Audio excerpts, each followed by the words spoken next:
po bang plano ang ating Pangulo na pakiusapan po sila? Kayo po, wala po ba kayong plano bilang Pangulo ng ating bansa para pakiusapan mo sila na huwag nang ituloy yung impeachment dahil baka abala nga naman po sa trabaho ng ating gobyerno at syempre sa buhay at pamumuhay ng ating mga kababayan? The Senate has no choice. The House has no choice.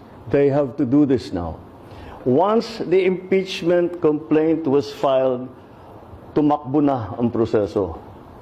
Sir, may nagsampa na po ng impeachment complaint against Vice President Leni Robredo. I won't allow. I won't.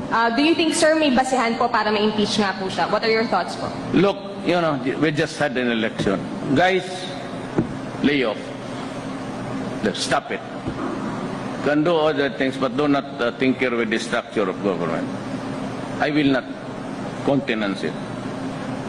Elected yung tao. So, why do you have to sit just because he keeps on harping on me? Yeah, this is democracy. It's freedom of speech.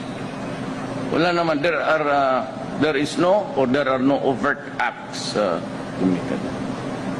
Kakatapos lang ng eleksyon, bakit mo sirain bayan?